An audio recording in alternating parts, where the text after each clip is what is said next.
Hi, I'm Josh Luke, and today I want to talk to you about serendipity, pandemic lessons that lead to riches. Riches in the midst of a pandemic? I think that's a really valid question, but there's got to be some good that comes from the bad. And today I want to share that with you and also talk about how you can leverage that in your personal life, in your career, and also in your walk with the Lord. So I'm going to do something that I promised myself I would never do.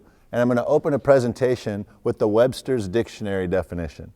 And for you millennials and Gen Zs, that's actually the dictionary that we used to use to look up true terms before the internet came around. So let's go ahead and look at the definition that Webster's has for the word serendipity, because everybody loves that word. Everybody I talked to about the word serendipity said, that's such a cool word. Did you see the movie? It was a great rom-com. I guess that's what we call romantic comedies nowadays, rom-coms, right? So everybody that said, I love this word, I said, well, hey, do you know what it means? Can you describe it? Because I'm thinking about using it for a presentation, because I really want to talk about the good things that came about from the pandemic. Although there might only be a few, there has to be some things that can make us better in our walk with the Lord, in our personal life, in our family life, in our career. So here's what Webster's had to say about serendipity. It says, finding value or agreeable things not sought for. Finding value or agreeable things not sought for. And I thought, okay, serendipity. But let's do what any good Gen Zer would do. Let's go to Wikipedia, because Wikipedia is always right? Here's what Wikipedia has to say when you ask it to define serendipity. It says, unplanned, fortunate discovery. Okay, now we're getting a little bit closer, right? The first global pandemic of our generation. And when I say our generation, whether you're a Gen Xer, a millennial, or a Gen Zer, this was the first global pandemic of your generation. And for many baby boomers, that's true as well. Unplanned, fortunate discovery. Or in my own words, I might just say, finding some positives in an awful situation, such as a global pandemic. So, 2020, a year that most of us would love to forget, right?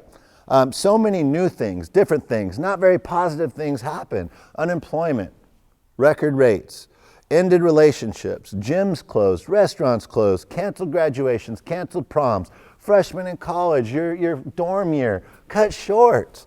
So many different things that were new and unfortunate in the first global pandemic of our lifetime. And what about Zoom bombs? Those are my favorite. Everything from work to education went online, right? We used to call it video conferencing. Now it's just called Zooming or whatever it's called. But I love it when a dog runs by when I'm teaching class, or I'm having a business meeting and the FedEx delivery man rings the doorbell. Or better yet, when there's a student and you're watching them on the screen and their dad walks by in their underwear or their boxers in the background, which I got to tell you, I've been guilty of myself. My daughter just gets so upset when I walk into the room now, just in case I'm not wearing anything but boxers. And we've all seen that, but those are things we hadn't experienced until 2020. So all of these things that could bring us down, everybody just wanted 2020 to be over, right? But there had to be some good things that came from this pandemic. So I took some time to think about the great unknowns that were brought about and brought on by the pandemic. And I want to talk to you a little bit about those things today. Students were forced to learn from home. And guys, that wasn't just difficult for students, whether you're a current student now, you're a grad student, or you've already graduated. That was difficult for parents as well. We're budgeting, managing 2 or 3 people in the home, using the internet, different classes. Should they wear headphones? Should they not? All those different things. So let me just assure you, this pandemic was difficult for everybody of all generations. It was new for all of us. We all had to start adulting, like it or not, right? That's another new cool word that the pandemic really forced on us, whether we wanted to adult or not. We all had to do that. And Gen Xers, like me, who are proud, and I'm going to be 50 in the next year or so here. One thing I recognize, and for you Gen Zers and millennials, I want you to hear this. You have an advantage on me. You have an advantage on the boomers. Why? Because the things we're about to share with you, I'm going to share with you 4 skills that you strengthened or learned during the pandemic. You have an advantage because you learned them early in your career, early in your family life, early in your walk with the Lord, whether or not you've been walking with the Lord since you were a child or not. You have the ability to implement these things as strengths and leverage them against individuals like myself that have already put most of our career in the background. So let's talk about how you can leverage what I call your serendipity. So a couple new norms for 2021 and beyond that I want to just identify before we get to those serendipity skill sets. First, there's no more commutes to work or business travel. I got to tell you, I'm from Southern California, and one of my favorite things about the pandemic is I can take that 90-minute drive to Los Angeles from Orange County in 42 minutes. That's glorious. That's never happened in my lifetime, right? So what about business travel? Early in my career in the early 90s, I remember working in Los Angeles and having my boss say, oh yeah, the four of us are going to fly up to San Francisco or to Phoenix or to Vegas or even to New York for a 2-hour meeting. And I'm thinking to myself as a young executive, could this possibly be the most efficient use of our resources to fly up there for a 2-hour meeting? Couldn't we do it on the phone or on video? Well, guess what? Those questions are being asked now that were never asked before. Business travel came to a halt. Airports are empty, hotels are empty. This is a new normal. Have you stopped and asked yourself, what part of the new normal has impacted me? What part of it has made me stronger? What part of it can I use to improve my family life, to improve my walk with the Lord, and to maybe get ahead at work, whether you're an entrepreneur or you work for a big corporation? How do you demonstrate productivity when you're working from home? That's another question we all have, right? One of the ways you demonstrate productivity, whether you like it or not or know it or not, when you work in corporate America is by showing up on time. If work starts at 8, you're in your seat by 8, right?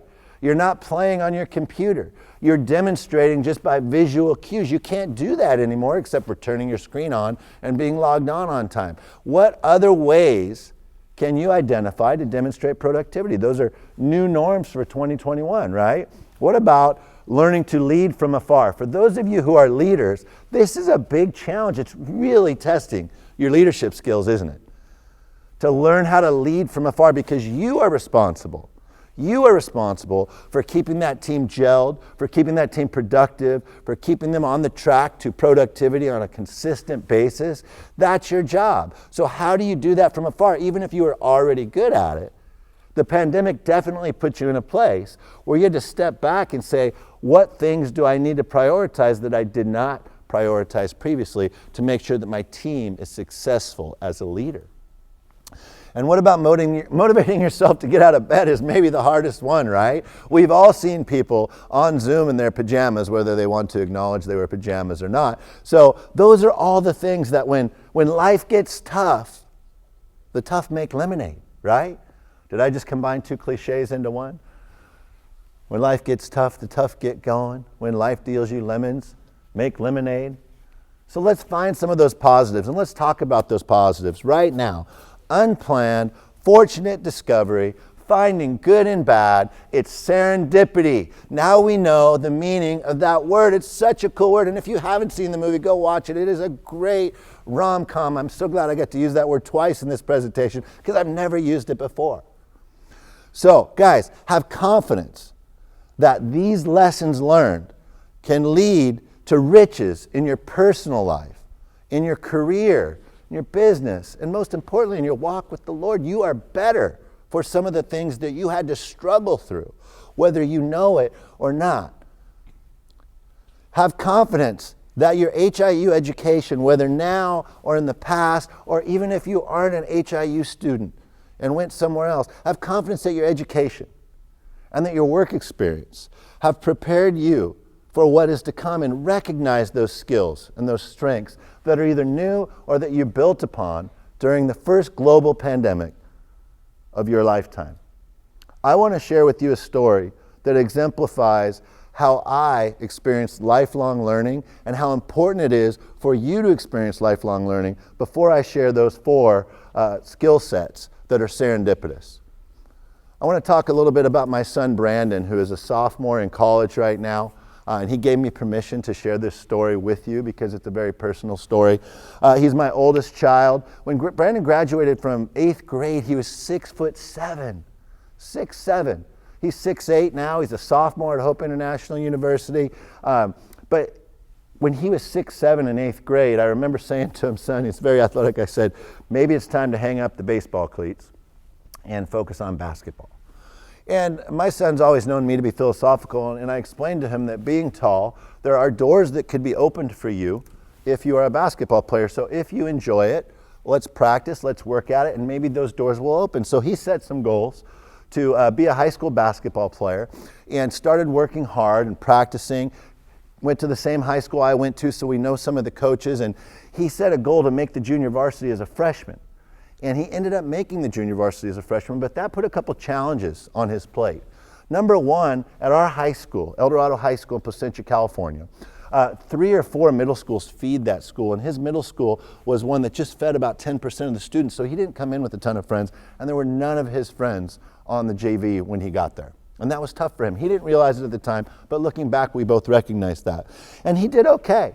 He played well. I was really proud of him. He worked hard. He found some joy in the game, but he didn't really make any friends on the team.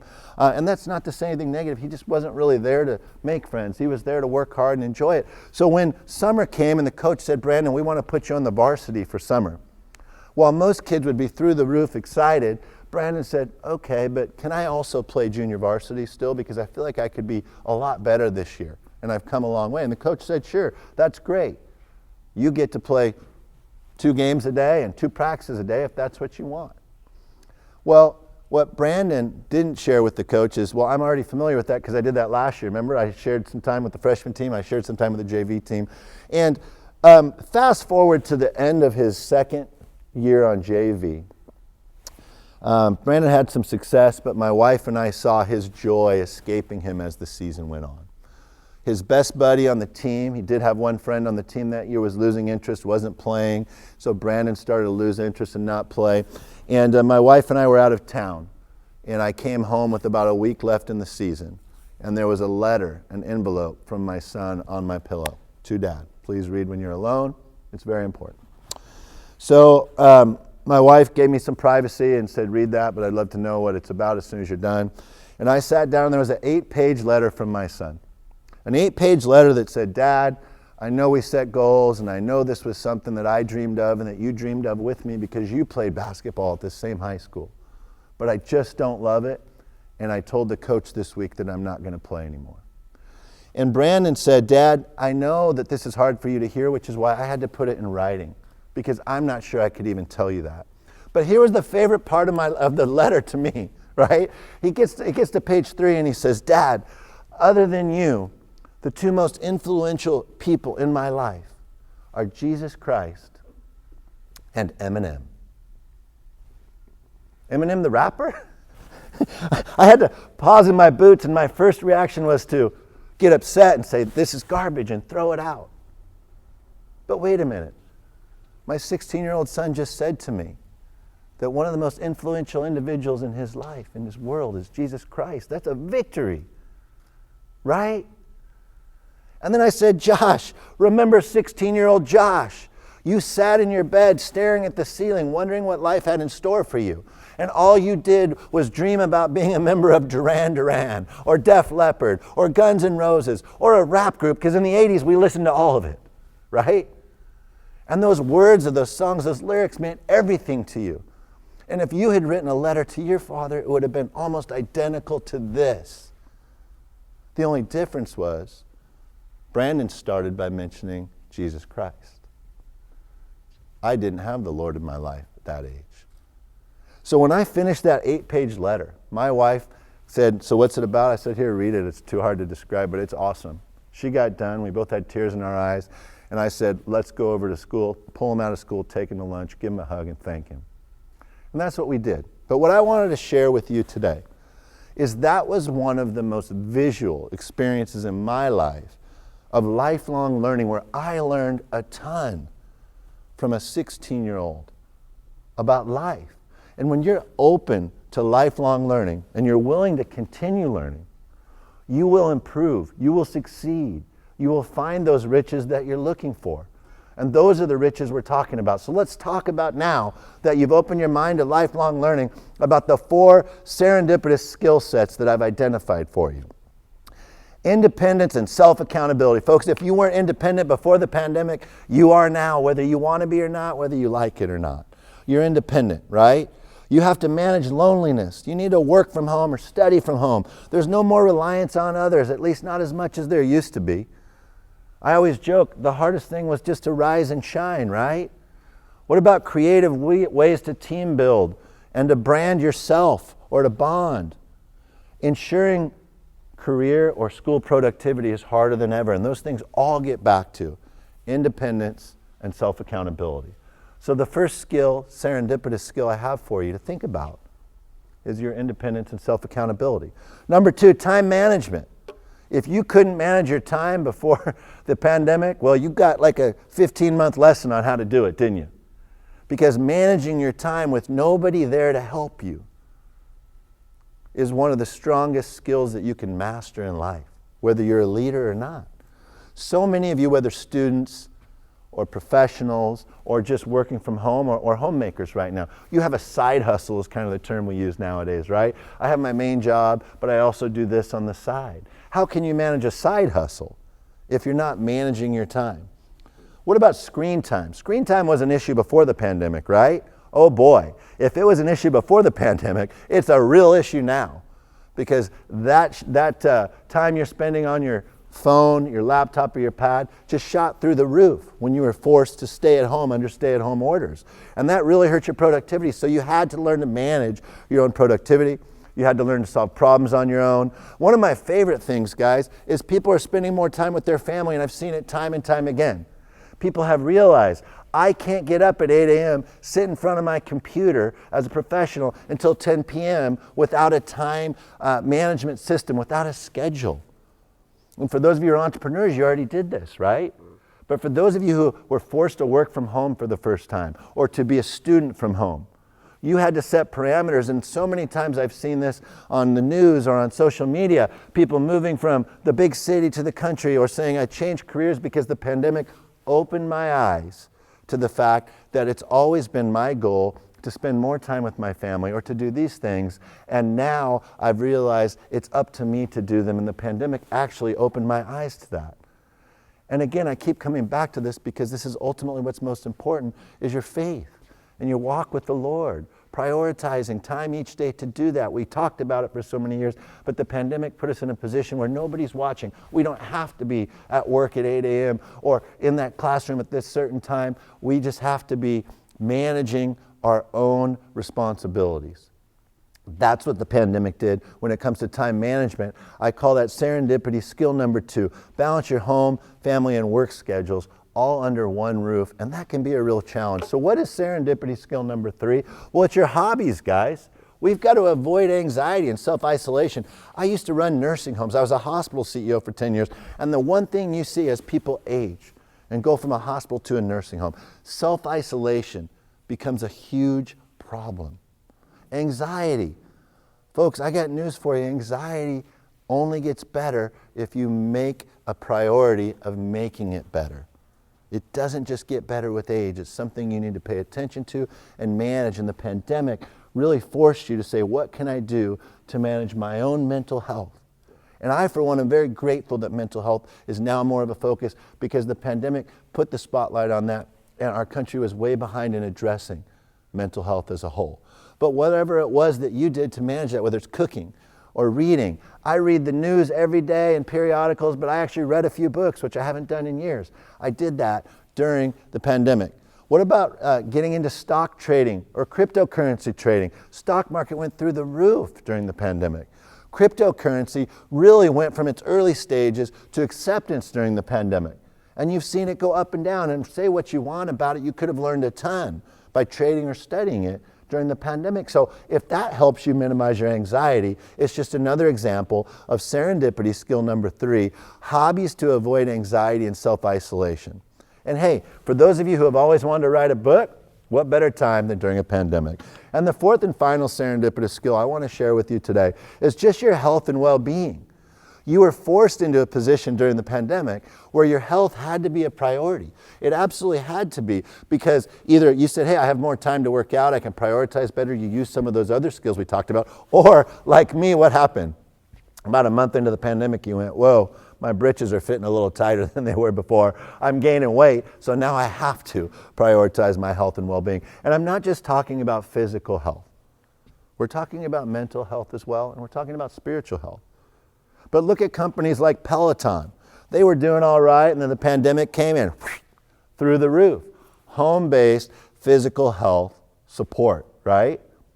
What about how that impacts your mental health? If you're in good shape, aren't you going to be in better mental health? Avoid anxiety, avoid self-isolation. One of the other challenges during the pandemic was nurturing relationships.